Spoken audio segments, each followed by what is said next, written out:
বন্ধুগণ দেখো তোমার দাদা দুপুরের লাঞ্চ খাচ্ছে। ভাত খাবে না কেন? ভাত খাবে না দাদার মুখ থেকে চলো শুনে নি। বলো। আমার ভুঁড়ি বাড়ে যাচ্ছে, এমনি তো নাটা মানুষ এত বড় ভুঁড়ি হয়ে গেছে। লোক বলে কি ফুটবল ফুটবল বল বল। বউ ভালোবাসে না। ভাবেন স্বামী যদি হ্যান্ডসাম না হয়, বউয়ের তো মন চাবে এদিক ওদিক ছেলেবেলে দেখলে আর কি।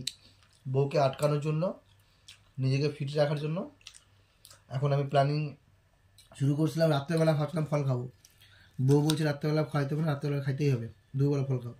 কী কী নিয়েছি?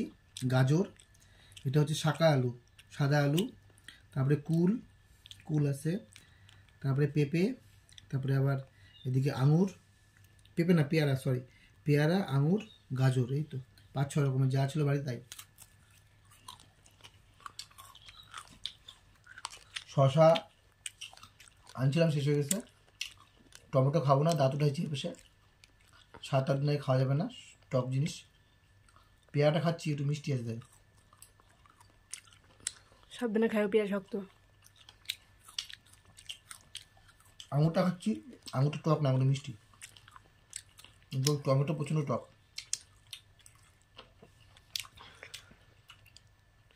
তো এগুলো খেলে যদি আমার চর্বিটা কমে।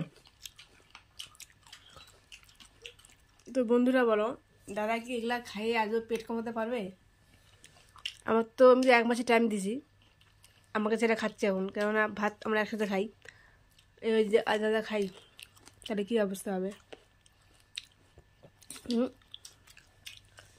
এমনি যে 1 থালা নিচে ফল, এটা খাইলে তো পেট আরোই বাড়বে মনে হয় আমার যা। কি গো? কাঁচা না, সবজি ফল তো, ফ্যাট নাই তো, চর্বি বাড়বে কোথা থেকে? এখন তুমি ডায়েট করবা? ডায়েট চার্টটা দাও। হয় বলে পেট মোটা। এখন তো আমার ছেলের বয়স 6 মাস।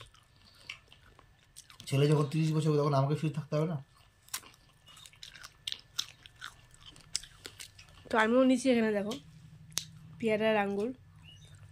আমি ভাত খেয়েছি, ভাত ছাড়া আমার চলবে না, বাঙালি মানুষ আমি, সেই কারণে ভাত ছাড়া চলবে না। তোমার দাদা তো বাঙালি জানা। সাদা আলু খাবা? খাই দেবা? শাক আলু খাবা? দাও।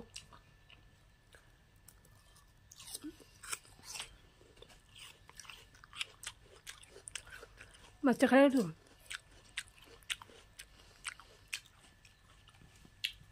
তো বন্ধুগণ দেখো, কে কে এরকম দুপুরে লাঞ্চে ফল খাওয়া অবশ্যই কমেন্টে জানাবে। আর আজকে ভুঁড়িটা দেখে নাও, 1 মাস পর দেখে ভুঁড়িটা কেমন কমছে কি না তোমরা কমেন্টে জানাবে। ঠিক আছে।